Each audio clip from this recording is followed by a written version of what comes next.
ہمارے ہاں مرکز اہل سنت والجماعت سرگودا میں آپ کے علم میں ہے کہ یومیہ فجر کی نماز کے بعد پہلے سورہ یاسین سب طلباء اساتذہ پڑھتے ہیں، اور پھر ذکر کی مجلس ہوتی ہے، اور پھر اشراق تک تلاوت ہوتی ہے، اور اشراق کے بعد مسجد سے باہر جاتے ہیں۔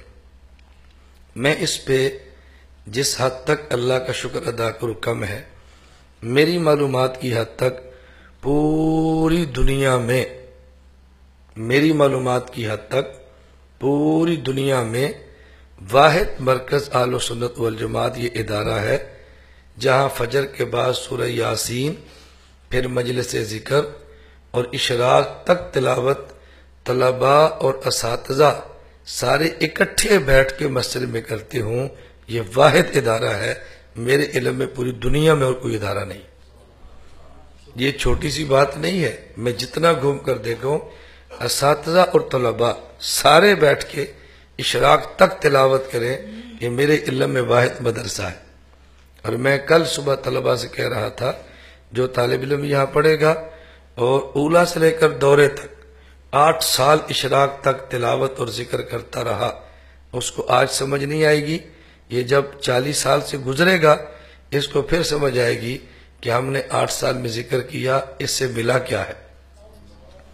ابھی نہیں سمجھ آئے گی، اس کو سمجھ آئے گی ملا کیا ہے۔ میں خیر عرض ہی کر رہا تھا کہ خانقاہ میں معمولات کے لیے آتے ہیں، معلومات کے لیے نہیں آتے۔ یہاں جو ہم آپ کو ذکر کرواتے ہیں یہ ذکر نہیں کراتے، 2 باتیں سمجھ لیں، ایک ہوتا ہے ذکر کرنا، ایک ہوتا ہے ذکر سیکھنا۔ یہاں ذکر نہیں کراتے، سکھاتے ہیں اور ترغیب دیتے ہیں، بھئی آپ ذکر کرنے کی عادت ڈالو اور یومیہ تھوڑا تھوڑا تھوڑا ذکر کرو یومیہ۔ اس کا فائدہ کیا ہے مجھے آپ بتاؤ؟ اگر کوئی آدمی کھانا کھانا چھوڑ دے تو کتنے دن زندہ رہ سکتا ہے؟ 8 دن، 10 دن، 20 دن، 40 دن، کتنے دن زندہ رہ؟ آخر مر جائے گا۔ اور یہ جو آدمی کی جسم میں طاقت اور قوت ہے، مجھے آپ ایمان سے بتانا، آپ کی جسم میں طاقت اور قوت ہے، یہ ایک دن کی 40 روٹیاں کھانے سے ہے یا بچپن سے لے کر ابھی تک کے روزانہ کھانے سے؟ روزانہ کھانے سے جسم بڑھ رہا ہے، طاقت آ رہی ہے۔ اس کا مطلب یہ ہے روحانی اگر آپ طاقت چاہتے ہیں تو مہینے میں 1 مرتبہ ذکر کرنا کافی نہیں ہے، روزانہ تھوڑا تھوڑا ذکر کرتے رہیں، آپ کو اندازہ ہوگا کہ آپ کی روحانیت کی پرواز کتنی بلند ہو گئی۔ روزانہ ذکر کی عادت ڈالیں۔ اللہ ہم سب کو یہ بات سمجھنے کی توفیق عطا فرمائے۔ میں نے روزانہ کی بات کیوں کی ہے، ہر روز ذکر کی بات کیوں کی ہے؟ اکثر ہمارے ساتھی جو بیعت کرنے والے ہیں وہ خط لکھتے ہیں تو بار بار یہ بات کہتے ہیں ذکر کی پابندی نہیں ہوتی، کبھی 2 تسبیح ہوتی ہیں، کبھی 1 ہوتی ہے، کبھی میں ذکر چھوڑ دیتا ہوں، دعا فرمائیں۔ میں نے کہا صرف دعا سے نہیں ہوگا، یہ ہمت کے ساتھ ہوگا، ہمت کے ساتھ۔ آپ فیصلہ کرو، ہم انشاءاللہ یومیہ ذکر کی پابندی کریں گے انشاءاللہ، اور ہم ذکر کو معمول بنائیں گے اور مرتے دم تک ذکر چھوڑنے کا نام نہیں لیں گے انشاءاللہ العزیز۔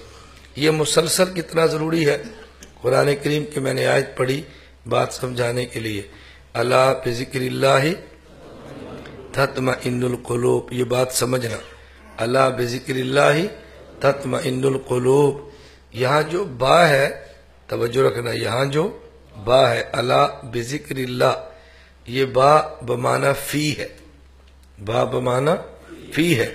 علامہ علوسی فرماتے ہیں با بمعنی فی ہے، الا بذکر اللہ تطمئن القلوب، اس کا معنی ہے الا فی ذکر اللہ تطمئن القلوب کما ان السمکۃ تطمئن فی الماء لا بالماء۔ عجیب بات فرمائی، کما ان السمکۃ تطمئن فی الماء لا بالماء۔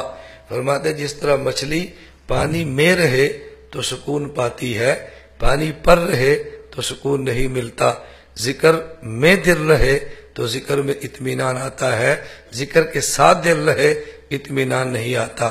ساتھ کا معنی کبھی کر لیا کبھی چھوڑ دیا، کبھی دل میں چین ملا کبھی بے چینی ملی، اور مسلسل ذکر کریں گے تو ہمیشہ دل چین پائے گا انشاءاللہ، ہمیشہ دل کو چین ملے گا۔